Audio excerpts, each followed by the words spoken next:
다음 키워드 확인해 보겠습니다. 친문 안까님하고 물음표죠. 안까님을 쓰고 있는 건가입니다. 친문이 안까님을 쓴다. 어떤 맥락에서 이런 키워드가 나왔을까요? 자, 기사로 좀 확인해 보죠. 친문 윤영찬 고민정 야당 민주당 최고위원 도전입니다. 출마 선언했어요. 친명 일색 지도부로 되는 것을 저지하려는 것 같다. 이 두 의원의 공통점이 있죠. 청와대, 문재인 정부 청와대에서 일을 하셨던 분이죠. 그리고 이후에 국회의원이 됐죠. 그러니까 친문, 이 표현이 딱 맞네요. 그리고 재선 송갑석, 오늘 출마 선언. 그래서 최고위원 도전이 15명이 넘을 수도 있다. 그렇다면 이제 컷오프 한 8명으로 좀 추리가 되는 상황인 거죠. 어제 이런 모습이 있었습니다.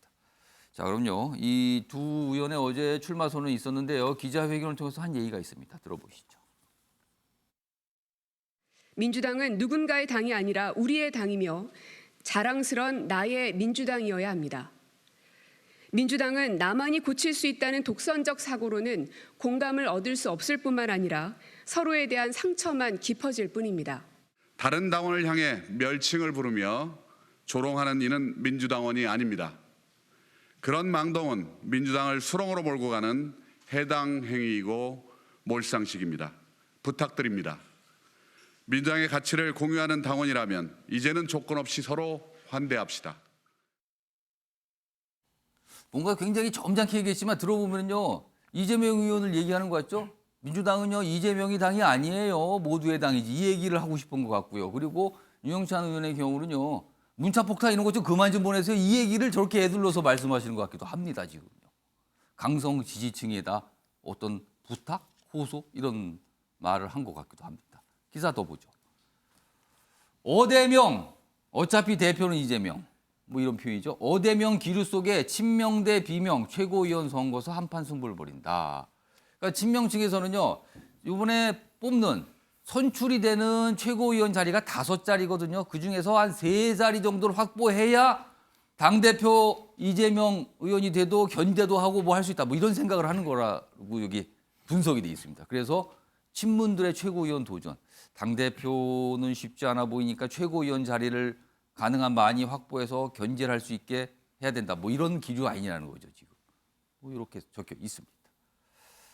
자, 이 얘기 좀 해보죠. 오창호 평론가. 아까 키워드가 친문의 안까님이었어요. 그 키워드 어떻게 좀 보셨습니까? 일단은 이제 그 선거 경선 과정에서 예비 경선 과정에서 그 앙금이 다 사라지지 않은 당원들, 민주당 내 당원들과 민주당 내 의원들이 저는 분명히 존재할 거라고 봅니다. 근데 어쨌든 지금 전당대회는 윤석열 정부에 맞서서 민주당이 어떤 어젠다를 세팅할 것인가가 첫 번째고요. 두 번째는 혼란이 있는 민주당을 어떻게 수습할 것인가가 두 번째인데 지금 출마 선언한 사람들은 두 번째만 방점을 찍고 있어요. 아까 당의 혼란. 네. 여기를 좀 정리해야 된다. 근데 이 당의 혼란이 예. 제가 봤을 때는 자신의 차후 공천에 대한 부분까지 생각을 해두고 그렇게 표현하면 너무 직접적이니까 돌려서 쓰는 것이 아닌가라는 생각이 들어요. 지금 윤영찬 의원이 출마 선언에서 방금 보신 영상에서 다른 당원을 향한 멸칭을 자제해야 된다. 하지 말아야 된다고 얘기했거든요. 그 멸칭이라는 거는 굉장히 모욕적이고 거친 어떤 표현을 말하는 거잖아요. 그러면은. 네, 뭐 국민의힘도 마찬가지겠지만 뭐 민주당도 당내에서 싸움이 있을 수 있어요. 지지자들끼리 특히나. 근데 윤영찬 의원은 해당 지역구에서 흔히 말하는 윤파. 지난 대선에서 문재인 대통령을 좋아하지만 윤석열을 지지하겠습니다라고 하면서 윤파를 지칭했던 사람들이 있습니다. 아, 그거를 뮨파라 그래요? 그들 스스로가 뮨파라고 얘기를 했어요. 그 뮨파가 해당 지역구에 있는데 해당 행위자라고 징계하셨나요? 그러니까 이제 당내 혼란을 얘기하기 전에요. 자신의 지역구와 자신의 경기도에 속해 있었던 그런 해당 행위를 한 당원들을 향해서는 적법한 절차에 따라서 징계할 수 있는 권한이 있습니다.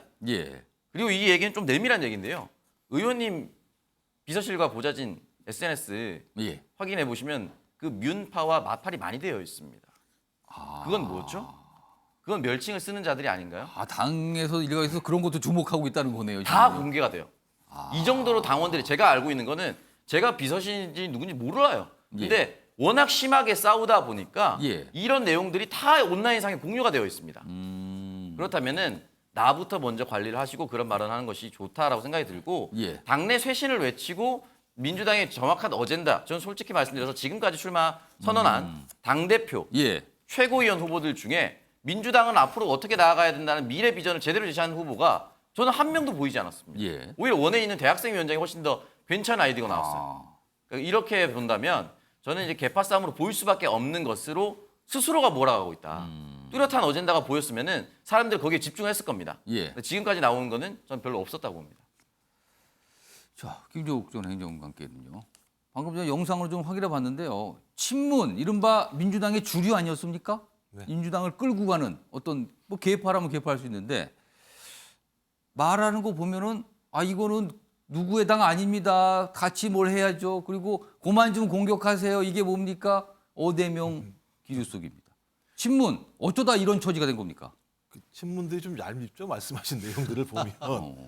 왜냐하면 이번이 제가 볼 때는 3차 시도예요. 맨 처음에 홍영표 전해철 의원 불출마하면서 이재명 의원 그래서 나오지 같이 말아라 출마하지 말자고 라고 얘기했죠. 두 번째 당대표 권한을 축소해라. 안 됐죠. 예. 세 번째는 안 되겠구나. 이제 최고위원 선거에 나와서 균형을 맞추겠구나. 3차 얘기하시는데 시도라는 거예요, 지금요. 그렇죠. 이제 제가 볼 때는 그래서 어대명 체제에 대한 두려움이라고 봐요. 음. 어대명 체제가 들어오게 되면 그러니까 어차피 이재명 당대표가 되게 되면 당의 혁신을 할 수밖에 없을 것이고 당의 혁신은 어디로 가겠습니까? 다 아시겠습니다만 저 인적 혁신이라고 하는 것을 동반할 수밖에 없는 측면인 거고 인적 혁신의 대상이 누가 되겠습니까?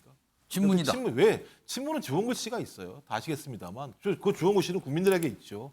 조국 전 장관 문제와 관련된 불공정 문제, 그다음에 부동산 문제로 대표되는 정책에 대해서 실패 예. 이런 부분들에도 불구하고 5년간 권력의 중심을 향유했던 사람들이 친문이라고 하는 부분들은 당내가 중요한 게 아니고 국민들이 이렇게 생각을 하고 있는 측면들이 분명히 있는 거죠. 예. 이런 부분들을 어떻게 넘어설 거라는 얘기들을 안 하고 있는 거예요. 저런 얘기를 해야 되는 거거든요. 실제 국민들한테 설득을 하려면 설득을 하지 않고 남 탓인 거죠. 그죠? 그러니까 예를 들면 이재명 탓을 하고 있는 건데 예. 그럼 되겠습니까? 핵심은 뭐냐면 이제 중앙위원회에서 컷오프할 건데요. 예. 8명 내에 들어갈 수 있는 생각이 좀 많을 거예요. 왜냐하면 중앙위는 우리가 유리할 텐데 근데 제가 볼 때는 중앙위원들이 그렇게 반응할까? 그랬을 때 그런 반응들이 국민들에게 좋은 의미로 다가올까? 또 다른 싸움이 분명히 존재하기 때문에 제가 볼 때 메시지를 진짜 잘못 잡은 거예요. 우리가 뭘 잘못했는지를 국민에게 말씀드리고 뭘 하겠다라고 얘기를 해야 되는 게 맞는 건데 남 탓을 하면 본인은 잘못한 게 없습니까? 라고 물을 수밖에 없어요, 국민들. 지금 민주당 상황, 어떤 경쟁 상황을 좀 설명하는데요. 기사 하나 더 있습니다. 이번엔 이제 당대표에 도전하시는 분들의 얘기예요. 야, 비명연대. 이렇게 표현합니다. 비명연대. 어대명 깨기 승부수. 이게 단어가 어려워요, 지금요. 이게 보면 한자로 야, 근데 비명연대 어대명 깨기 승부수. 이게 정치 상황에 별로 관심이 없으신 분이 이 제목을 보면 이게 도대체 무슨 소리지? 이럴 수도 있어요, 지금요, 이게요. 이거 설명을 하나씩 좀 할 필요가 있네요. 그러니까 이재명 의원의 반대에 선 어떤 인물들이 모였는데 어대명 분위기 아까 소개드렸죠. 이거를 깨기 위해서 승부수를 던졌다. 이 뜻입니다, 지금요. 길어집니다. 여기 보시면 박용진, 97그룹 위에도 단일화 얘기를 강하게 꺼내고요. 강병원 의원 당권 도전 선언했죠. 공천권 포기. 그러니까 당대표가 공천권 포기하자. 나도 포기할 테니까 다 포기하세요. 뭐 이런 걸 얘기한 겁니다. 28일 최종 후보 3명 컷오프입니다. 얘기 좀 해보죠. 오창석 평론가. 특히 일단 두 가지입니다. 짧게. 요거 공천권 포기하자. 이게 뭐 호응이 있을까? 그리고 단일화 이거 잘 될까? 두 가지입니다. 어떻게 전망하세요? 단일화는 사실 좀 어려울 거라고 보고요. 그 이유는 97그룹만 두고 보면 4명 나오지 않았습니까? 예. 이강 이박이라고 부르기도 하는데 그 사람들은 지금 다 냉정하게 이재명 후보가 출사표를 던지면 당대표가 될 거란 걸 알고 있습니다. 그럼 알고 나머지 있다. 97그룹은 예. 후계 당대표, 그러니까 2년 지난 대선 전에 또 한 번 당대표를 뽑는 시기가 있습니다. 그렇죠. 2년이니까 임기가. 그 차기를 노리고 지금 나와서 조직도 좀 점검하고 내 인지도 좀 높이는 사실상 2등 또는 3등 컷오프를 뛰어넘는 싸움을 하고 있다고 저는 보거든요. 모의고사 정도 보는 겁니까 그러면은? 모의고사보다는 뭐 사전 응시 정도. 사전 미리 좀 한번 점을 봐보는 거다. 왜냐면 주요 지표가 모두 이재명 의원이 나오면 당선된다라고 예. 너무 압도적인 지지율이 나오고 있기 때문에 알고 있습니다. 그걸 모르면 사실 현실 감각이 없는 거라고 저는 생각이 듭니다. 예. 이게 단일화 문제는 저는 안 될 거라고 보는 것인데 박용진 의원은 일단 얘기는 해본 거고요. 두 번째, 공천권. 강병원 의원이 공천권을 내려놓겠다 이렇게 예. 얘기했는데 제가 앞서 똑같이 말씀드렸습니다. 윤석열 정부에 맞서서 민주당의 이 배는 어떤 어젠더 세팅을 해서 앞으로 미래 비전을 가지고 나아갈 것인가. 이게 첫 번째입니다. 근데 그건 아니네요, 이거는. 아무것도 없어요. 그러니까 공천권에 대해서 내려놓자는 것은 이런 것은 국민들한테 이렇게 얘기하는 겁니다. 민주당의 미래는 공천권을 내려놓으면 다시 정권 재창출할 수 있습니다. 누가 이렇게 받아들일 수 있습니까? 그러니까 본인 이거는 반대로 얘기하면요, 아주 아픈 얘기인데 강병원 의원 스스로가 공천권이 불안하다는 겁니다. 또는 강병원 의원을 뒤에서 밀고자 하는 사람들, 강력하게 지지하고자 하는 사람들이 다음번에 이재명 의원이 되면 내가 공천 못 받는 거 아닌가라는 두려움을 가지고 있다는 거겠죠. 그렇기 때문에 이 부분에 대해서는 저는 비전과 어젠다로 먼저 붙었으면 좋겠습니다. 두 분 말씀, 김지욱 전 행정과 우창수 평론가 말씀 드리니까 키워드 안간힘이 맞는 것 같네요. 지금 뭔가 계속 시도를 하는 거예요. 뭔가를 막기 위한 시도를 계속 하고 있는 거죠, 지금요. 안 되는 걸 막으려고 하는데 쉽지 않으니까 견제를 하겠다. 뭐 이런 걸로 지금 보입니다.